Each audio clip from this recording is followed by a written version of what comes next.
walking down that endless road. See the future lying in gold.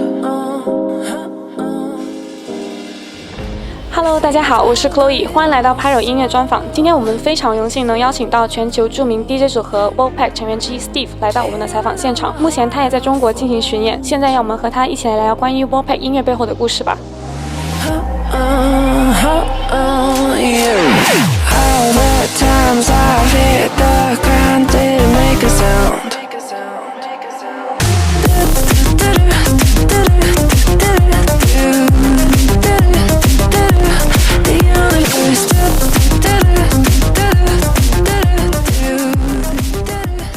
Hello. Hi. Welcome to PYRO interview. It's a great honor to have you as our special guest. Oh, thank you. Okay. So how are you, Steve? How does it feel to get back on tour in China again? Oh, it feels so good. After being locked up for 2 years, I'm so happy to be back on tour, and especially to be back in China, because I don't think there's any place on earth where you feel safe right now than how I feel right here. So yes, I'm blessed to be here. We are very lucky to have you. Since WolfPack has made a lot of songs, so how do you define WolfPack genres? WolfPack genres, I think, because of the Belgium culture, we came up with actually house music EDM since the 80s. I think we use a lot of retro influences in our tracks, a lot of energetic items. So I think WolfPack is all about, the big room drops, but still like something you can catch on, you recognize from the past. So I think that's basically the WolfPack genre, yes. Cool. So what's your best party in your DJ life? Why did you remember it?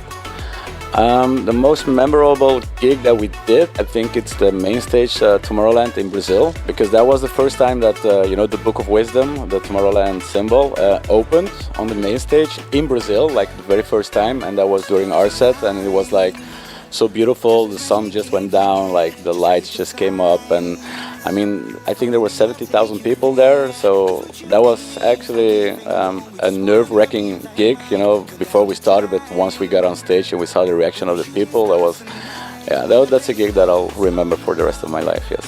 Oh, very cool. Speaking of Tomorrowland, because your single Find Tomorrow was chosen as the theme song of Tomorrowland, so how did you feel about it? Oh, when we got the news, it was like, is this really happening? Because there's so many amazing artists making tracks and performing at Tomorrowland. So once we got that news, it was like mind-blowing and it was super special, of course, for us, because Tomorrowland is in our backyard. We actually live 5 minutes walking from there. So once we got that news, we were mind-blowing, and it did a lot for our career too, because everybody knows Find Tomorrow, and so yeah, blessed. Oh, playing your song at the backyard. Yeah, that's cool. 100%. We live there. We actually went to Tomorrowland, the grounds of Tomorrowland. We, as a child, me, Dimitri, Mike, Ruben, we play football in there on a weekly basis. And then to see that it grew up to be one of the biggest festivals in the world, it's super cool and super close. Looking forward to the next stage. Okay, so we know that you're a hot pot lover. Any other Chinese food that would leave you great impression? Dumplings. I love dumplings. One of my favorite restaurants is Ting Tang Fung. JC took me a million times because I just love them. Sweet and sour pork I love a lot. There's so many foods that I love that there's not any place that they can take me that I'm like, oh no, I don't like this. It's also tasteful, but I must say also very spicy. I'm not a spicy lover, so sometimes it's hard for me to actually eat at a certain restaurant, but dumplings, sweet and sour pork, and honey pork I also love very much. So there's so many foods, so yeah, I love them all. You must come to China very often to try all our delicious food. Yeah. I've been traveling China for the last 7 years, so I think I kind of tried everything already. So yeah. Cool. So can you share with us the most memorable song production experience you have ever had? Like we said earlier, Find Tomorrow, because it's a track we made together with Dimi and Mike. me, Dimi, Mike, Ruben, we know each other since we were 9 years old, like we were children. So after already starting our career and touring everybody, we kind of find some time to get back together in the studio. And I mean, it was just like the old days, you know, we ordered pizza, we had some drinks, you know, we just had fun. We spent like 36 hours in the studio. Actually, the first 25 hours, we were like, oh, this is crap, this doesn't sound like anything good. But then we came out with a melody, and I think it's because we were drunk and you get more inspired and you're just trying stuff. But I mean, yeah, I will always remember that time that we were in the studio having fun, and it felt like we were back, you know, in our childhood. And yeah, I think that's why I remember that production the most. Okay, so I noticed that WolfPack has a new track released earlier. Yes. Can you introduce the new songs for us? We had Symphony together with Jackson Vega, and that's we were really inspired to create a festival feeling, you know, like the big room, the melodic, the sing-along. So that is one, like, yeah, I love that track. I will play it in every set. And then after that, we made Blow the House Down together with Fat Man Scoop. I mean, we made so many tracks already with Fat Man Scoop because he's such a nice guy to work with. He's such an easy guy to work with. And he's also a person, he doesn't need 7 takes. Like if you have a lyric, he's like, boom, one time. And the fun part is that he actually talks that way. You know, if you hear him on a song or you're just having a conversation with him, he speaks the same way. So it's always a privilege and an honor to work with him. So, yeah. Okay, looking forward to more new songs. Okay, so how did you come up with the group name WolfPack? Well, once again, we go to the story that, you know, we've been friends since we were 8 years old, and I mean, we always were getting in trouble and taking care of each other and making sure everybody's okay.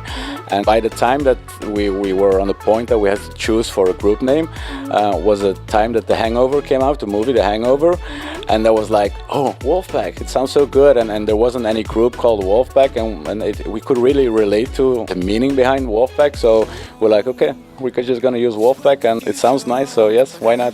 Yeah, it is a very cool and memorable name. Yeah. Okay. What's the biggest challenge to work as a duo when making music or performing on a stage? I think it's on the one hand a challenge, on the other hand it's like a privilege because you have 2 minds, 2 ideas, two different people working on a production, and as any producer will say, like something that is good at 1 o'clock at night might not sound so good anymore in the morning. But I think having 2 people working on certain things, like if it's a set or a production, I mean, I think or it works together or it doesn't work together. And I think that's the magic between WolfPack, that we have 2 minds combining, making sets and making production. So I think it's a privilege and not really a burden. That's good. Can you also share with us, like, what would you do if you do not become a DJ? I always love to cook. I love to mix spices and foods to combine different things. I spend a lot of time. I actually have a degree in cook. I used to do it at school. I also love working on cars and motorcycles because, I mean, something is broken and you can fix it and you can ride it and have the wind in the hair. So, or it would be a chef or a mechanic or something with animals. I love working with animals a lot. So if I ever stop DJing, I might do that, I don't know. But I mean, I can't really imagine my life without music. I mean, music is 24/7 with me, and so I'm gonna keep on doing this as long as I can. So yes, we are very lucky. Yay. Okay. Can you ask, like, what's your biggest achievement during COVID time? My biggest achievement, I think, as everybody knows, everything got shut down, no festivals, no clubs, and we basically started an online platform like Twitch, and we kind of really grew big, and it was a way for us to actually still connect with our fans and our audience. We had a lot of feedback from it that it was for everybody, it was a really hard time, and for us still to be able to entertain people and shed some light in the darkness for them, I think that's our biggest achievement. And I mean, we're so privileged that we could do that because, I mean, everybody was locked down, and especially in Belgium, we had like 2 years like not going outside, only allowed to have 2 people in the house. So I think, yeah, that's our biggest achievement. And also, you know, we had a lot of productions because, of course, everybody's locked up in the house, and so yeah. Well, WolfPack's fans are very lucky. What advice would you give to DJ if they just started their career? I would tell them like believe in yourself and stick to what you believe is good, like your own style. Don't start mimicking or copying other people, because then you're gonna be one of the so many that's gonna try to do that. Like if you think this is good, this is my sound, keep doing that, and don't change it or don't let yourself be influenced by other people. Just believe in your own sound and give it your 100%. Very good advice. Any words you want to say to your Chinese fans? Thank you so much for still believing in WolfPack, coming out to the shows. I mean, every show so far has been sold out. I've been getting so much feedback, and I'm just honored to be back in China and to be able to share my music with you guys. So thank you. Okay, one last question. What can fans expect from WolfPack music? You mean during the sets or? During sets, I especially love to bring back elements that everybody knows, that they're like, oh my god, yeah, we have memories to that track or whatever, and then just mix it up with some big room drops, because that's why WolfPack is famous, just with the big room drops.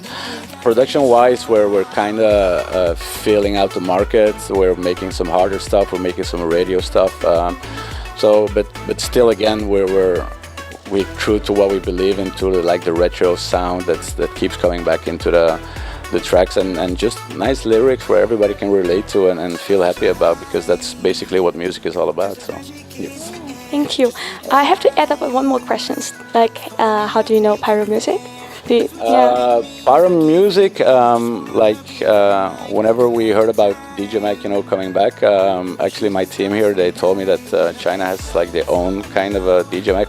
I was invited to a party where I eventually couldn't go to because I was feeling sick. So that's basically how I get acquainted with PYRO, and I'm looking forward to know more in the future. Yeah. Okay, that's our interview. Thanks for your time. We're lucky to have you. Thank you. Dreams can come true.